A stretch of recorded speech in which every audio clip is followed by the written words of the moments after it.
to deliver massive results for your clients. You want to help them get better results from their website. You want to help them get faster SEO rankings, but you're just not quite sure what are the exact steps you should be working on each month. In order to do that, I have got something to show you today. In another video, I showed you how to use a tool called MyWebAudit to help you identify leads, attract more clients, and close the deal. And recently, MyWebAudit has created something to help you get amazing results for those clients that you do close the deal on. And that is exactly what I want to share with you today. Now, this is called Projects. Projects helps you analyze everything on a website, from SEO, page performance, security, accessibility, and more. Plus, inside, you will be able to manage and report on the services that you provide, like SEO, website maintenance, page performance, security, and so on. And on top of that, there's even a white label option for you. But what's particularly nice about Projects is that you only have to pay for what you actually need. So unlike other tools where you have to pay for everything, even if you don't need that amount of data or if you don't need all of the features,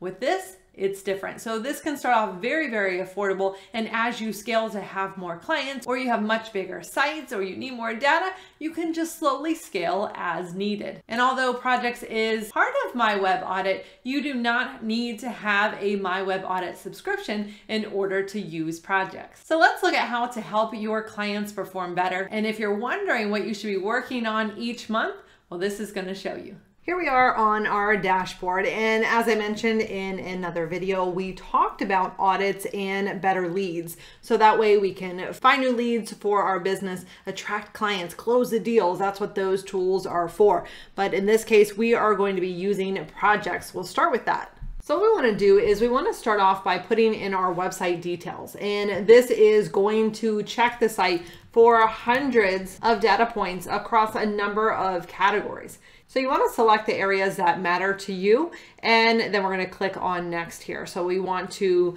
run an SEO audit. We want to do keyword tracking, and we're going to stick with those for now. But again, this is going to be different based on what you want to do. You may want to start out with the website audit, SEO audit, keyword tracking, and come back. You can always do more of these. So we're going to click next. Now here we can change the default settings if we want to. If you're not familiar with any of these, then just leave them as is. So we can crawl the entire site here, or if you just want to crawl a specific URL, then you can upload a CSV file with specific URLs only.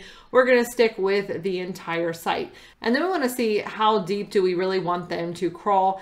We have 1,000 page crawls with this plan that we have here. And then how many pages should we crawl? So again, we have 1,000 page crawls. So how many do we want to start with here? Do we want to do 100? Do we want to go to 500? So we're going to start with the first 100, and we will click next. Now next we can set up a Google Search Console here. We can connect Google Analytics, and this really takes less than a minute to do, and it's going to provide additional insight to help you focus on only what is going to help you get results for the site. So we're going to connect that account. We will give permission, and then we just want to make sure we have the right property if there are multiple properties associated with this account, and we are going to finish the project setup.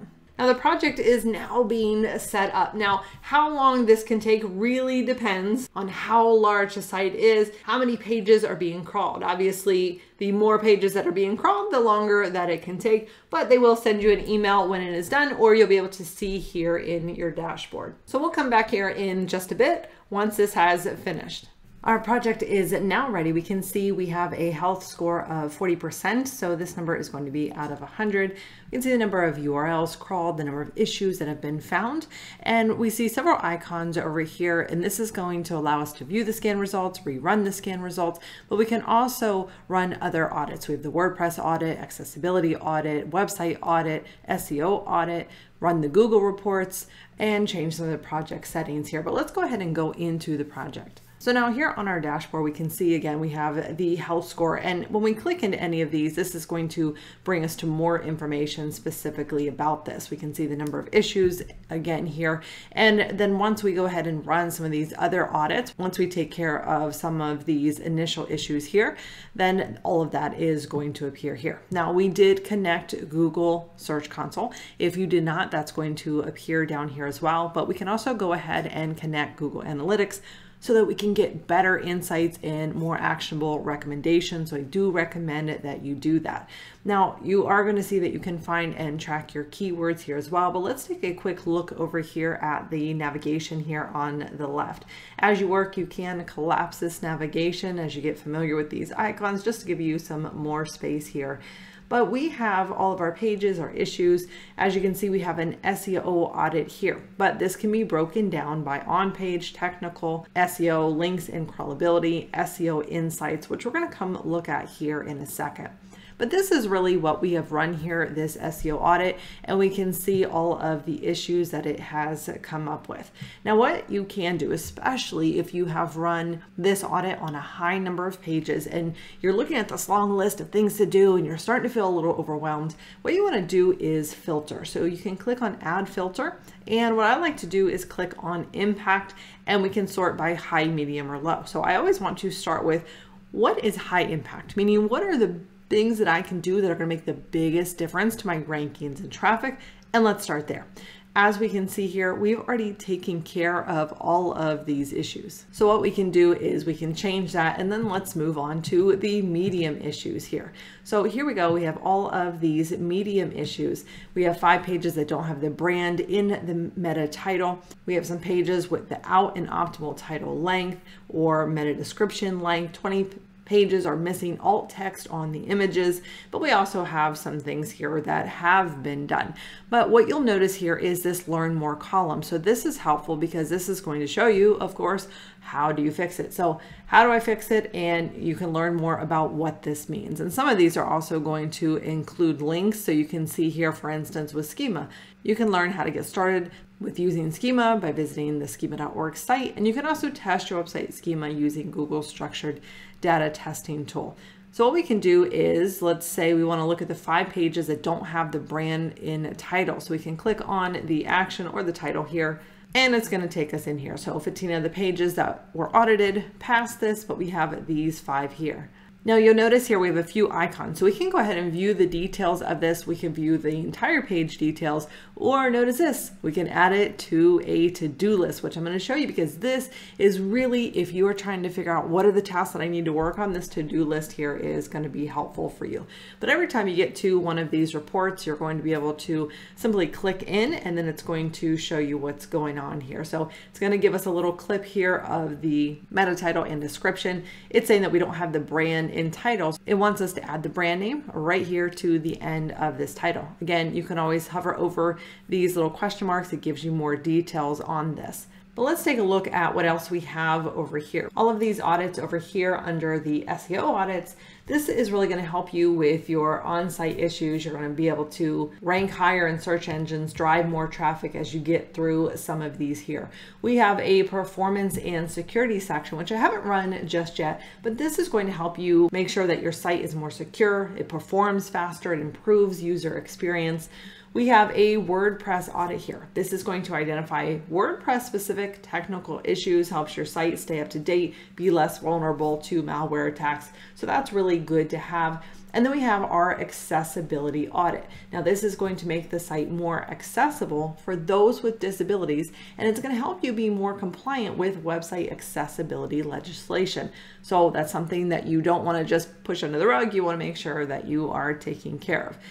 We do have our to-do list, which I will show you here in a second, but we do have a keyword research tool and a ranked keyword, so you're able to actually track some of the keywords and just see how you're performing and see how those move up as you take care of some of these other audit issues that are coming up. So as an example here, I added a keyword. Now you notice that we can go ahead and add this as a keyword that we wish to track. And we also have some SERP features. And this is showing that there's a knowledge graph that will come up. There are images that are showing up for this particular keyword, and we also have a carousel that appears at the top. So that's helpful for us to be able to know. We have the search volume and then what our specific ranking is. So in Google, we are ranking number 4. So we can click into this, and this is going to show us the top 10 search results. It is going to put us at the top here, just so we can easily compare our stats to the other ones. But you can see that we're down here, number 4. So we can see we have the page authority, domain authority, the number of referring domains and backlinks that this web page has. So we can see for us, we have a page authority of 8. So everyone above us here has a much higher page authority.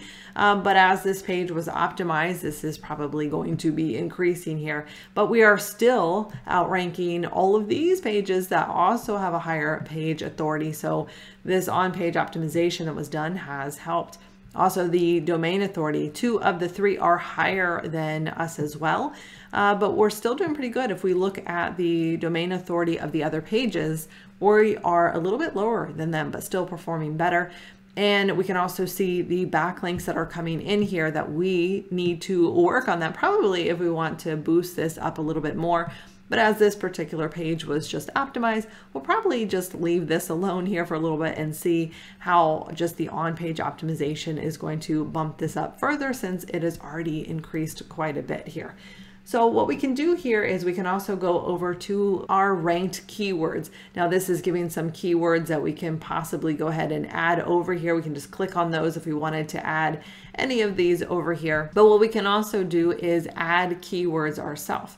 So if we have a list of keywords that we want to rank for, we want to track those rankings, we can simply just paste those in here and add the keywords there. If we want to get keyword suggestions, we can also do that by putting in a keyword here, and then it's going to give us specific keyword ideas based on that and do some of that research for us. There's a couple of things that I really want to show you. First is about the SEO audit here. We can come down to SEO Insights. Now this is really what I'm talking about when I mentioned if you want to have that to-do list, it tells you what you need to focus on. This is it. So it says invest 60 seconds to identify useful insights that can help you improve this site SEO. What could your business achieve for your customers if your actions were driven by intelligent recommendations that considered your strengths, your clients' goals, and the most efficient way to drive ROI? That's everything you want to sell your clients right there, and this gives you the list. So let's get started. So first we need to figure out what insights do you want to be able to identify. Do you want to look for the keywords that drive traffic to the pages on your site, the keywords that a specific page is ranking for? Do you want to identify actionable on-page optimization strategies for a keyword to improve your rankings? Looking for internal link opportunities from high authority pages. Look at top performing content and see how I can give even better results. So we're going to pick one of these to start with. Now you can always go back and you can get more, but let's just start with this one as an example. You pick the one that identifies most with your particular goal. And this will take a few seconds to pull this data in. And now this has given us a list of our pages that are ranked in the top 10 search results, but they're not getting a great click-through rate. So we can see what the page actually is, how many clicks we're getting, how many impressions that search result actually received, and then what the click-through rate actually is for that. So out of 8,300 impressions, and the number of people actually seeing this search result, we're only getting 7.5% to click through. So that is something we want to consider here. We have a average position of 8.7 fluctuating at the bottom of page 1. So this may be one that we want to go in and we want to look at this actual page, audit this, and see how can we improve this. A good way to do this is to even start with just the meta title and description and be able to increase the rankings that way. But also really this is about getting the click-through rate. And so if we can improve that meta title and the description, make it more appealing to the searchers, that is going to help us improve that click-through rate. So what we can also do here is sort by the click-through rate, and we can start with what is performing worse. So we have this particular page here. It is getting 284 impressions, but only less than 3% are actually clicking through, even though we're ranked in position 6. So what I would look at here are a couple of things. Again, that meta title and description, can we improve that? And then I would look at on-page optimization. Is there anything that we could do to better optimize that just to boost it? Even a few positions can make a very big difference there. So this is really helpful to see. So we can export all of this information here. Now, if we go back to our SEO Insights dashboard here, we're going to see that report, so we can come back anytime, and then we can simply click on Generate SEO Insights, and we can go ahead and select one of those other options to find more information. Now, I want to show you finally this to-do list. So from our dashboard, we're going to click on to-do list, and again, this is all about driving SEO. What are the specific tasks we need to do? So let's get started. The first is, what is the primary goal for the client? Do we want to rank higher? So we want to solve those website issues, or are we going to solve SEO and online visibility issues? So let's start with the online visibility issues and click next. So now you can choose. Do you want to run this for the entire site or a specific URL? If it's a specific URL, you can go ahead and start typing that in and put those over here. So we could just add it like that and it will do it that way. So we're going to remove that item here. We're just going to go with the entire site for right now and click next. Now, as we looked at the high impact, medium, and low impact issues. All of the high impact we've already done. We've taken care of on those 20 pages. So we're going to move on to the medium impact issues. Let's start with those and click next. And we can call this whatever we want. I'm just call this medium impact for now. Click finish. And look at this. We now have a to-do list. We know exactly what to do. We can start at the top and just work our way down. We can add a date that we're starting this, the date that we ended this. You can even track your time. So if you want to see how long you're actually spending on this, you can log all of your time here. But we have meta descriptions. We can go view all the details. We'll be able to click through into this. And this brings up our task page to work from here. So we can look at the result. The description is missing. We need to add that in here. It gives us a recommendation about what to do. If we need to learn more, there's more information, a link to a guide. And here's where you can log the time here. When you're done, you can simply click on Mark as completed. Now, if you would prefer to do this by URL, you can do that here. If you want to do this by a specific audit point. So, hey, let's take care of all the meta descriptions right now, or let's take care of adding all attributes to all of the images. Then we can just focus on that one issue all together. So it's entirely up to you how you want to go about doing this, but this is where this is really helpful. Now, before we go here, if we take a look at reports here, there are several different reports. We have our website health assessment, which is what we initially ran there, website traffic, keyword ranking, project to-dos, and status. So if you have a client and you want to be able to show them how their traffic is improving, their keyword ranking, how their health score is improving. So if we start at 40, but we've started to take care of some of the issues and now we're up to 60, this is starting to show some of our work is actually impacting the site. But we can also look at our project to-dos and status. So if you want to show the client specific tasks that you are working on, you can do this and you can make the to-do list actually public, and then you'll be able to show them what has been done, what's not, what some of the due dates are. I prefer to have the keyword ranking, the website traffic, website health assessments. And that way we're just showing that scores are improving, that traffic is coming in, the rankings are improving versus the individual specific task, but it's entirely up to you how you do that. So this is a really fantastic way to be able to just pay for what you actually need to use when it comes to improving your SEO, your client's SEO, being given a to-do list that just helps you organize so the whole process of SEO doesn't feel as overwhelming, and track and manage everything that you're doing right here from within this dashboard. I hope this has been helpful for you. Let me know your thoughts down in the comments below. Thanks so much for watching. I'll catch you next time.